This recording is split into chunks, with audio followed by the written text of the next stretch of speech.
Olá a todos, eu sou Mazé Nóbrega, estou aqui para conversar com vocês sobre dois livros que tratam de um tema bem comum: crianças que não gostam de ler.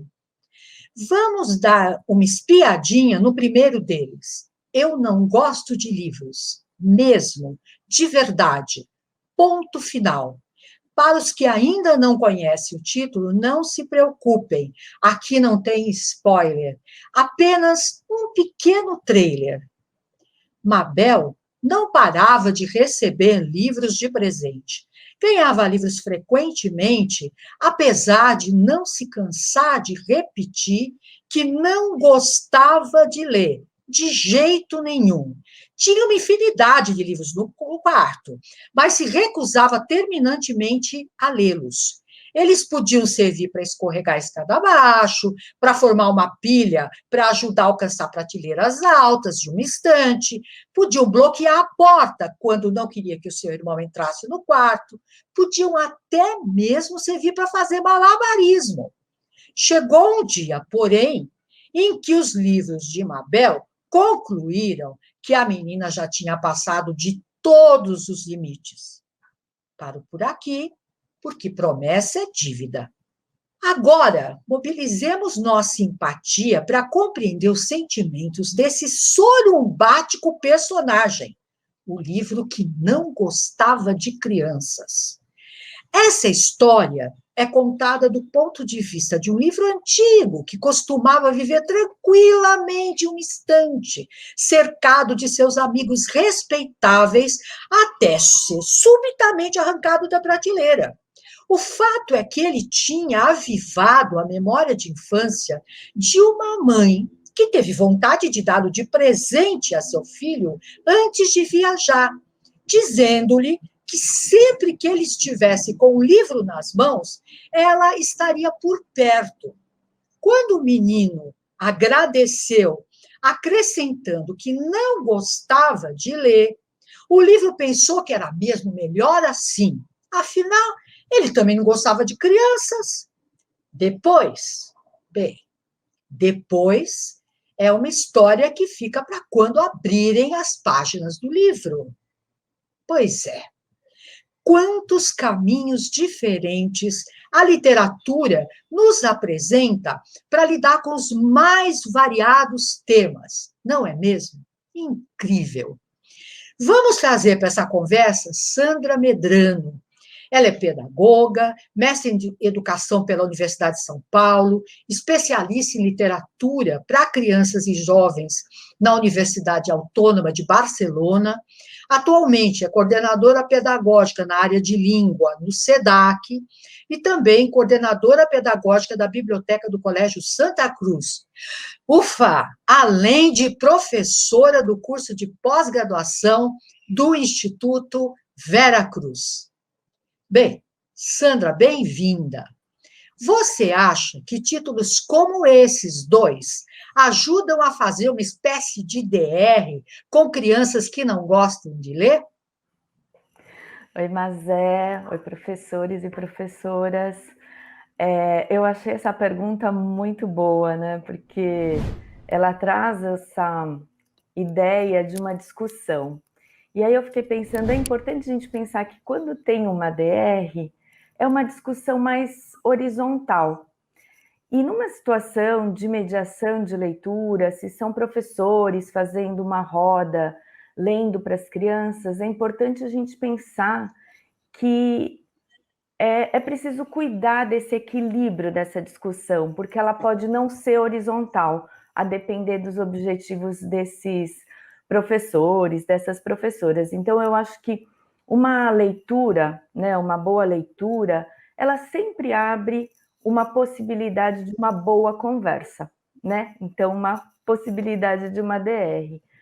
Mas considerando essa possibilidade de uma horizontalidade, acho que é importante o adulto nessa discussão estar legitimamente aberto para as colocações das crianças, né? Para as crianças colocarem porque gostam ou porque não gostam, o que chama atenção ou não chama atenção na leitura, porque é nessa conversa e nesse respeito e nessa vontade de verdade de discutir essa relação é que vai possibilitar, como uma DR, pensar juntos, encontrar caminhos, discutir, ouvir o outro de verdade, de coração aberto, e de tentar aí pensar por que alguém está dizendo que uma coisa é importante, né? E ouvir por que talvez um outro não esteja achando assim da mesma forma. Então, essa possibilidade de conversa em qualquer um dos temas, numa boa leitura, é sempre uma conversa genuína de leitor para leitor, com respeito e com a possibilidade de avanços dos dois lados. Que bom, Sandra. Gostei muito dessa ideia que você traz de pensar nessa relação. Uma DR se dá numa relação de horizontalidade, e às vezes na relação professor-aluno o que a gente vai ter é uma verticalidade que a gente precisa cuidar para ter essa escuta. Muito legal. Bom, eu não gosto de livros mesmo, de verdade, ponto final. Durante a rebelião dos livros, a personagem Maribel aterriza em alguns deles, encontrando personagens muito interessantes que acabam por seduzi-la. Há apenas um aperitivo de cada história que nos remetem a três diferentes e célebres gêneros literários: o enigma, a ficção científica e as histórias de cavalaria. Você acha que essas passagens poderiam ser um pretexto para as crianças conhecerem livros desses gêneros na biblioteca da escola e, de algum modo, se interessarem por livros? Indo ainda na linha dessa ideia de uma boa conversa que abre uma leitura, eu acho que sempre possibilita que nessa roda, né, nesse grupo de crianças com uma professora ou um professor, tem essa possibilidade de crianças que vão lembrar de livros que tenham lido nesses diferentes gêneros e vão comentar.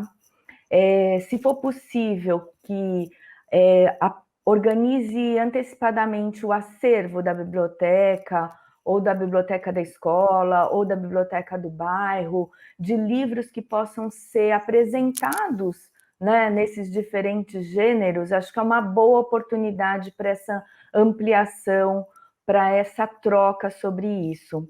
E a outra coisa que eu acho que pode ser também muito bom para engajar e dar vontade de ler é pessoas que leram alguns exemplos desses gêneros, que pode ser a própria professora, por exemplo, falar sobre uma experiência de leitura de um deles, ou de exemplo de cada um deles, né?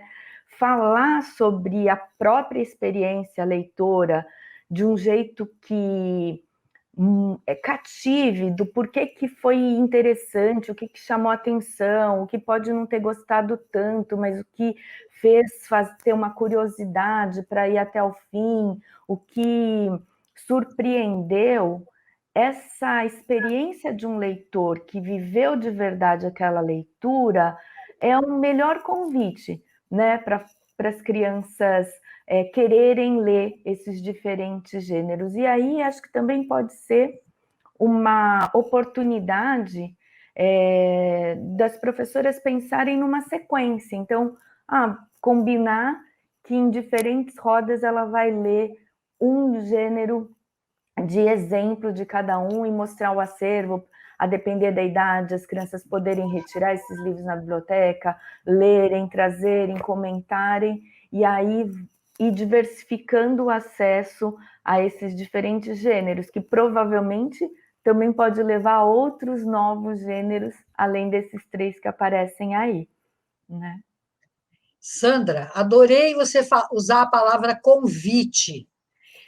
Eu acho que isso combina muito com a liberdade que a gente imagina que é importante na prática da leitura.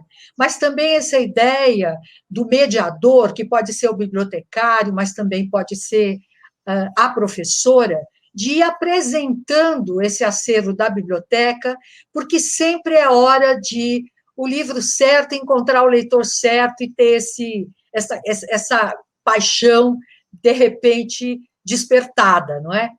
Bem, vamos lá para uma outra pergunta ainda. Em Um Livro que Não Gostava de Crianças, que é o outro título, o enredo explora uma ponte entre a infância da mãe e a do filho, já que o livro, em que o personagem narrador se coloca, ele pertencia a ela, pertencia à mãe.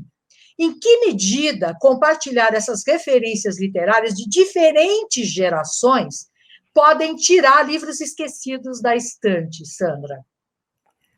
Eu acho que tem uma coisa muito afetiva nesse exemplo, que me chama muito a atenção, né? Essa coisa desse vínculo dessa mãe que vai ficar ausente por um período e que esse livro representa essa presença, né, dela nesse momento de ausência. Então, acho que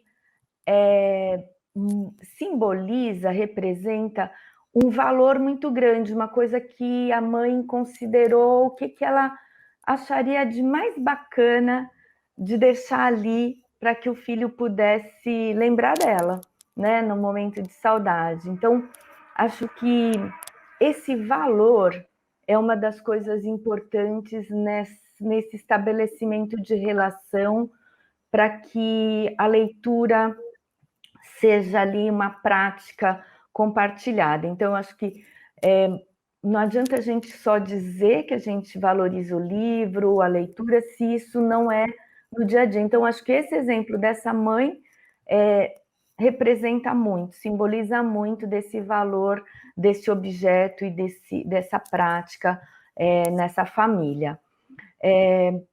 Quando você pergunta sobre essa diferença entre gerações, eu acho que também é importante a gente pensar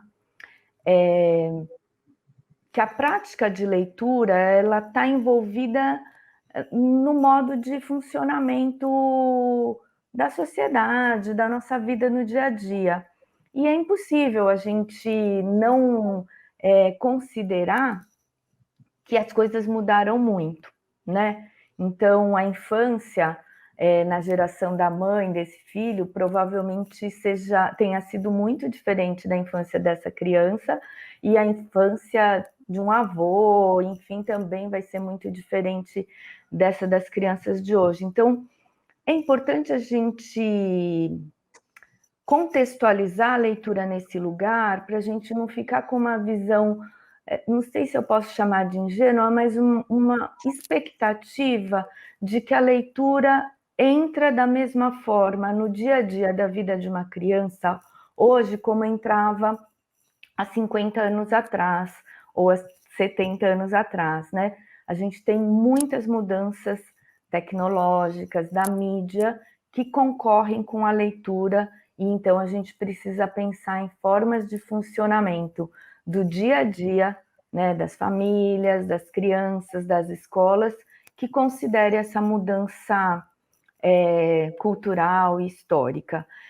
Então, eu acho que, considerando esse contexto, mas considerando que o vínculo afetivo, né, é importante para a gente ter desejos, ter vontades, assim, pensar que se tem uma pessoa que eu admiro, que eu gosto muito, que faz uma indicação e que conta sobre aquilo, provavelmente eu tenho um desejo a mais para fazer a imersão naquela mesma experiência. Então, uma mãe que conta sobre um livro que ganhou em um determinado momento, a forma como ela leu, o que ela passou, o que ela pensou naquele momento, pode ser uma grande, de novo, um grande convite para que essa criança também tenha vontade de experimentar uma coisa que não vai ser igual, mas que, se ela considera tão relevante aquela pessoa, aquilo que ela conta, isso pode ser uma possibilidade de entrada ali naquele livro, né? Então, acho que essa troca entre gerações pode ser muito boa, desde que a gente não desconsidere todo esse contexto atual que a gente tem de uma infância que não é a mesma de antigamente. Sandra, adorei essa sua resposta e ela me fez pensar em duas coisas. Uma primeira é que eu ouvi uma frase que me encantou muito um tempo atrás, que era a de que as crianças se apaixonam primeiro pelo amor com que as pessoas que elas curtem dedicam aos objetos, no caso aos livros. Então elas se apaixonam primeiro por esse amor, depois pelos livros. E a segunda coisa me fez lembrar um texto que eu li, era um artigo que foi publicado em jornal, do historiador inglês, o Peter Burke. E ele dizia que estava um pouco acompanhando as leituras que o neto estava fazendo. E ele dizia que o neto lia títulos muito parecidos com aqueles que ele havia lido, ele se dedicando aos clássicos. E que um dia o neto chega na casa deles com um livro que era um dos volumes daquela série do Capitão Cueca. Então ele fala: agora sim, meu neto é um cidadão pós-contemporâneo, né, pós-moderno. Então, eu achei muito interessante na história, nesse artigo do Peter Book, ele, como historiador, podia valorizar muito essa coisa do passado, dessa herança do passado, mas o que ele trazia era uma experiência muito diferente, a valorização também do contemporâneo. E, nesse sentido, acho que a gente também, na escola, precisa ter uma certa ousadia para trazer títulos novos, porque às vezes também a gente fica muito apegada a essa tradição, essa cultura, que é um lugar mais confortável, mais estabilizado, principalmente nesses momentos tão difíceis que a gente está vivendo, às vezes, de uma certa resistência em relação a um título ou outro, do ponto de vista mais ideológico, vamos dizer assim, mas a gente precisa ter essa ousadia também de trazer o contemporâneo, de trazer aquilo que, de algum modo, vai ser a marca e vai ser a identidade daquela geração, não é isso? Nossa, super, é isso, e eu acho que, assim, além da ousadia, a curiosidade e a humildade até da gente conhecer esses novos livros, esses novos autores, né? Acho que conhecer esse acervo que às vezes está mais próximo dessa geração. E você estava colocando aqui antes a coisa da importância do acesso para que esteja o encontro possibilitado entre o livro certo, no momento certo, com aquele leitor, né? E acho que isso só vai acontecer se a gente tiver muitas oportunidades, né? Porque não existe um único livro para um leitor desejado, né? E a gente vê que quanto mais oportunidade desse encontro, desse livro certo, que a gente é insuspeitado para cada leitor, é que talvez a gente consiga fazer um caminho para outras leituras, que sim, a escola precisa ter realmente um repertório de leituras a serem proporcionadas para as crianças, que elas não teriam fora da escola, mas também fazer esse diálogo, né, para tentar achar qual é esse caminho, porque senão a gente não consegue nem formar esse leitor, nem fazer com que eles entendam e gostem das leituras que a gente tem expectativa de apresentar, né? Sandra, a gente está chegando no final da nossa conversa. Tudo que é bom dura pouco, mas acho que fica aí um convite para a gente vasculhar as estantes, arrancar os casmurros de lá, os livros que não gostam de crianças, entre aspas, ler, se entreter e, principalmente, ficar essa palavra convite, que foi uma palavra tão repetida no nosso encontro hoje, um convite para a leitura. Eu queria te agradecer muito essa parceria e que venham outros encontros. Muito obrigada, Sandra. Eu que agradeço a oportunidade, mas adorei a conversa. Um beijo. E obrigada a todos.